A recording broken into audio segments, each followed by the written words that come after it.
judicial señalado por nepotismo, por que un sector se rinde a intereses inconfesables. Déjame preguntarte, ¿qué intereses hay, digamos, en la Secretaría de Relaciones Exteriores, en nombramientos como el del agregado, o en este caso la agregada cultural de la Embajada de México en España? Y te lo pregunto, Antonio, así, directamente, si hay intereses y cuáles son para nombrar a personajes que se burlan del presidente, que se burlan de la Cuarta Transformación, que no están de acuerdo con lo que ocurre en nuestro país como agregados culturales en una embajada tan importante como la de México en España, y porque además leo, y ayer lo decía, que suscribo lo que escribiste Claro. en Twitter. Dice, uno no está poniéndole el pecho a las balas en la calle para que termine una renegada representando al gobierno de México en el exterior.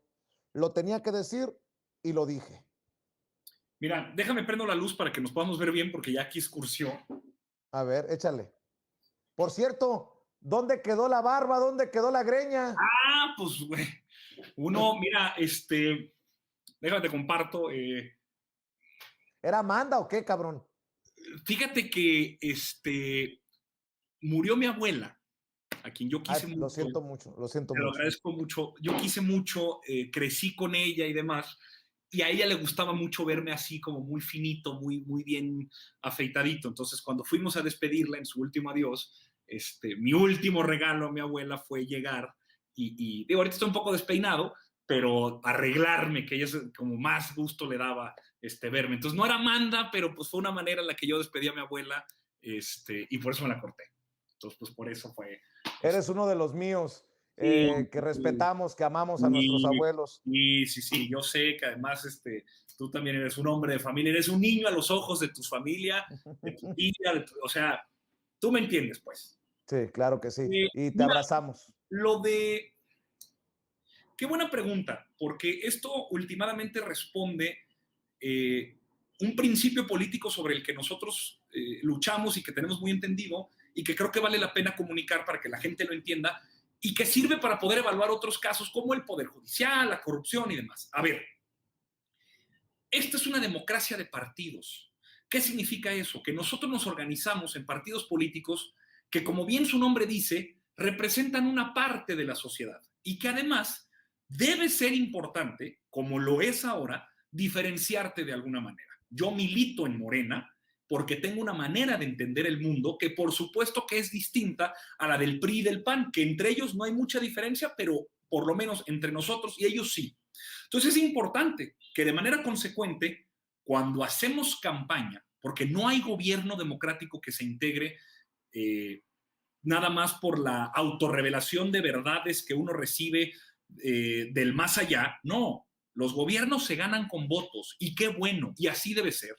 Entonces, cuando nosotros salimos a la calle, que uno me ve aquí en medios o me ve en Twitter o me ve en Facebook y hago y digo cosas, pero últimamente yo respondí al llamado y a la vocación política que tengo para que este país cambie, yendo a la calle a pedir votos y a ofrecer una visión de país buscando convencer a la mayor cantidad de gente, hablando de cómo queremos separar el poder político del poder económico, cómo queremos hacer que para que nos vaya bien a todos, pongamos primero a los pobres, entender cómo el poder es una virtud que solo sirve cuando se pone al servicio de los demás y mostrar en términos concretos de algunos problemas cómo nuestra visión de país busca resolverlo. Entonces, a eso me refiero cuando digo que le ponemos el pecho a las balas, porque hacer campaña en Torreón, no, quizá no lo sepas y no lo saben más personas, pero te lo comparto aquí. El día de la elección, las corporaciones policíacas al control del PRI corrupto de Coahuila desaparecieron a 4 personas de mi campaña, a las que tuve que buscar durante 36 horas, incluida la jornada electoral. Es decir, es un deporte de alto riesgo, es una vocación de alto riesgo, porque los poderes fácticos quieren seguir manteniendo el privilegio de mandar, y nosotros que estamos a ras de tierra, hablamos con la gente y tratamos de convencer cómo si estamos en el Poder Ejecutivo o si integramos la mayoría en la Cámara de Diputados y de Senadores, si ganamos una diputación, si ganamos una gubernatura, ¿cómo vamos a ordenar lo público? Eso no significa que seamos más o menos a quienes no lo hacen y tienen otra responsabilidad. No todos tienen que hacer campaña Hay algunos que pues, se preparan, estudian y conocen la especificidad técnica para llevar a cabo nuestras promesas de campaña con rigor y solidez técnica. Hay algunos que pueden hacer las dos, hay unos que pueden hacer uno, no importa, pero hay congruencia.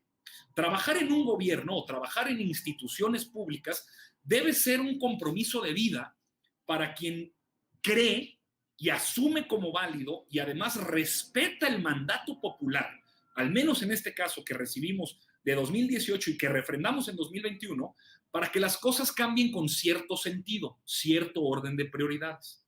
Entonces, ¿qué pasa? Sí es muy molesto, sí es muy desmoralizante que nosotros, por lo menos mi caso, por ejemplo, que tanto hago campaña como trabajo en gobierno o trabajo en medios o busco que se orienten los recursos públicos y las prioridades y el orden de valor sobre los problemas de México con esta perspectiva, llega entonces un nombramiento de una de las 3 posiciones diplomáticas más importantes que tiene nuestro servicio exterior, en la medida en la que los institutos culturales, no todos los países tienen institutos culturales, los tiene creo que Colombia, Washington, bueno, Estados Unidos y España.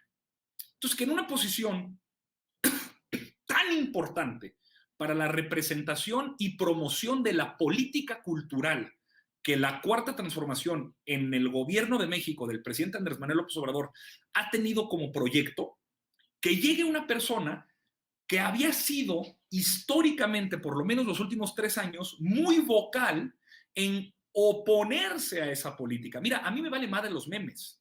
O sea, no importa si hizo o no un meme. El asunto es que Brenda Lozano, que forma parte de un círculo conservador que se asume muy virtuoso como para poder ensuciarse con ese lodo de la política, el círculo del Nexos, Letras Libres, todos estos capos culturales, forma parte de este círculo, y durante estos últimos 3 años ella había sido una opositora a la política cultural por defender lo que se consideraban derechos adquiridos, pero en realidad eran privilegios, los fondos que se otorgaban a los artistas sin ningún tipo de revisión o de sentido de construcción comunitario, la política social particularmente para atender los feminicidios y los abusos en contra de las mujeres. Entonces, esta persona había sido muy vocal en decir, todo está mal, es una payasada, no está sirviendo, qué tontería, año con año. No fue una política particular, fue todo el entramado de gobierno. Y ahora es nombrada, y no solo es nombrada, acepta ser la representante de la política cultural, no solo la representante, la promotora de la política cultural en España. Entonces me molestó mucho. Oye, Antonio. Que renunció Enrique Márquez, porque de Oye, verdad Antonio, es una vergüenza.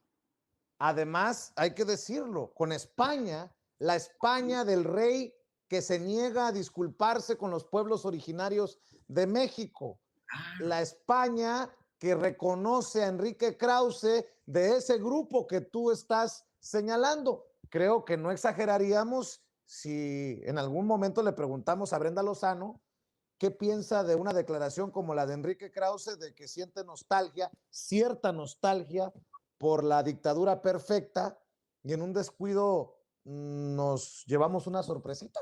Claro, es decir, en tu orden de prioridades como funcionaria de gobierno, importa mucho que pues tengas un muy importante grado de afinidad a los principios y prioridades de un gobierno cuando te conviertes en representante extraordinaria y plenipotenciaria, que así es, digamos, los títulos diplomáticos, y en este caso ella como posible, ojalá no, pero posible representante de México en el Instituto Cultural de España y encargada de la Biblioteca de Octavio Paz, en un país tan complicado en este momento como España por nuestra relación política, cultural y el revisionismo histórico que ha impulsado el presidente, que ahora resulte que esta persona quiera anteponer los intereses de nuestro país a los intereses de clase y de grupo del que forma parte. Entonces fue una vergüenza, una verdadera vergüenza, que no existe en México una mujer o un hombre, pero preferentemente una mujer, que sea suficientemente capaz, preparada, bragada, experimentada, que conozca y que además tenga un servicio de vocación para poder representar este cambio en el orden de prioridades, este cambio en los lineamientos de la política cultural, para poder ser nombrada en España. ¿Por qué tiene que ser exactamente la misma camarilla aristocrática y vulgar?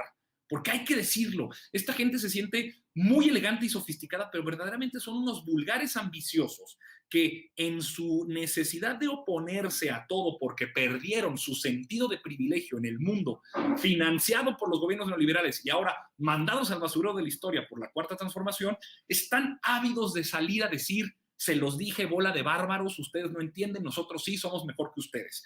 No se puede, es muy molesto. ¿Qué no hay hombres y mujeres comprometidos? Hay quien me decía: es que tú querías ser el agregado cultural. Yo les diría: no digas tonterías, no digas estupideces. O sea, no se trata del puesto. Nosotros en Morena, el obradorismo, la militancia política que estamos haciendo, así lo dice el presidente y lo repito, solo el poder solo sirve y se convierte en virtud cuando se pone al servicio de los demás. Y quien quiera puestos, al mercado. Yo no quiero ser agregado cultural. Yo quiero sentir que para eso, a lo que yo salgo a la calle, a la que yo recibo el amedrentamiento del poder público podrido del estado de Coahuila, a donde yo le dedico tiempo, dinero, esfuerzo y garra, pues que eso se traduce en que los funcionarios de gobierno que a partir de que le dimos votos a nuestro proyecto, pues sean lo suficientemente responsables pues, para defenderlo. Ese es el Oye, poder. oye, Antonio,